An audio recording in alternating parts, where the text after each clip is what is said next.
ద్వారా ఏదైతే 5 జిల్లాల్లో కూడా ఈ ఎన్డీపీఎస్ కోర్టులను స్పెషల్ కోర్టులుగా నిర్వహించడానికి స్థానికంగా అన్ని జిల్లాల్లో ఉన్నటువంటి ఎన్డీపీఎస్ కేసులన్నీ కూడా ఒక చోటుకు బదలాయిస్తూ రాయలసీమ వ్యాప్తంగా కూడా తిరుపతిలో కేసులు నిర్వహించాలని చెప్పేసి ఈరోజు ఈ జీవో తీసుకురావడం జరిగింది. దీనికి వ్యతిరేకంగా అనంతపూర్ బార్ అసోసియేషన్ గత 14 రోజులుగా రిలే నిరాహార దీక్షలు చేపట్టడం జరిగింది. ఈరోజు ఈ జీవో ద్వారా ఏదైతే స్థానికంగా కేసులు నిర్వహిస్తున్నారో దీనిలో అన్నిటికీ కూడా అనేక ఇబ్బందులు ఎదుర్కొనే పరిస్థితి ఉంది. ఈరోజు కక్షిదారులు కానీ, న్యాయవాదులు కానీ, లేదంటే ప్రాసిక్యూషన్కి సంబంధించినటువంటి విట్నెస్లను కానీ, లేదంటే అదేవిధంగా జామీందారులు కానీ ప్రతి ఒక్కరు కూడా చాలా ఇబ్బందులు పడే పరిస్థితి ఉంటుంది.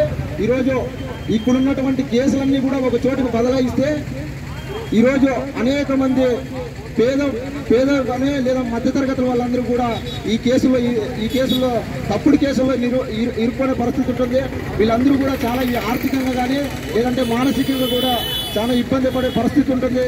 కాబట్టి దీనికి వ్యతిరేకంగా గత 14 రోజుల పాటు ఈరోజు అనంతపురం బార్ అసోసియేషన్లో విధులను బహిష్కరించి ఈరోజు రిలే పార్టీ నిర్వహించడం జరిగింది. ఇందులో భాగంగానే ఈరోజు యువ న్యాయవాదులందరూ కూడా అదేవిధంగా 5 న్యాయవాదులందరూ కూడా ఈరోజు ఈ కార్యక్రమంలో దీక్షలో పాల్గొంటున్నారు. దీనికి సంఘీభావంగా ఈరోజు ఎస్ఎఫ్ఐ విద్యార్థులు కానీ లేదంటే పీడీఎస్ఓ విద్యార్థులందరూ కూడా నాయకులందరూ కూడా దీనికి సంఘీభావంగా తెలియజేయడానికి రావడం జరిగింది.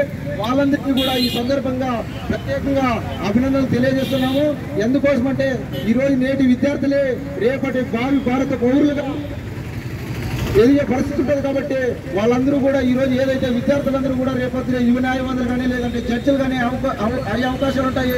వీళ్ళందరూ కూడా ఇలాంటి ఇబ్బందులు పడితే మేము ఈరోజు జ్యుడిషియల్ వృత్తిలో ఏ విధంగా రాణిస్తామని చెప్పేసి వాళ్ళందరూ ముందుగా ఆలోచన రావడంతో ఈరోజు వాళ్ళు కూడా చదువుల మధ్యలో ఆగిపోయే పరిస్థితి ఉంటుంది. కాబట్టి వాళ్ళందరూ కూడా భవిష్యత్తు కోసం మేమందరూ కూడా మీతో పాటు పాల్పంచుకుంటామని చెప్పేసి వాళ్ళు కూడా రావడం జరిగింది. వాళ్ళకు కూడా ప్రత్యేకంగా అభినందనలు తెలియజేస్తూ అదేవిధంగా రాష్ట్ర ప్రభుత్వం ఈరోజు సిఐడి కేసులని ఈ అనంతపురం జిల్లాలో ఉన్నటువంటి సిఐడి కేసులన్నింటినీ కూడా కర్నూలుకి తరలించడం జరిగింది. దాదాపుగా ఈ సిఐడి కేసులు 110 కేసుల ద్వారా దాదాపుగా 4,500 మంది రైతులు ఈరోజు అనంతపురం జిల్లా వ్యాప్తంగా ఈ కేసులో తప్పుడు కేసులు ఇరుక్కోవడం జరిగింది.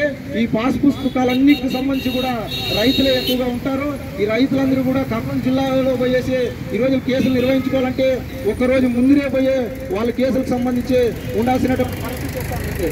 కాబట్టి ఈరోజు ఇప్పటికైనా ప్రభుత్వం స్పందించి ఈరోజు ఏదైతే ఈ జీవోలు తీసుకొచ్చినారో ఈ జీవోలను వెంటనే రద్దు చేసి స్థానికంగా కేసులు నిర్వహించాలని చెప్పేసి ఈ సందర్భంగా డిమాండ్ చేస్తూ ఈ అవకాశం ఇచ్చిన మీ అందరికీ కూడా ప్రత్యేకంగా ధన్యవాదాలు తెలియజేస్తూ సెలవు తీసుకుంటాం.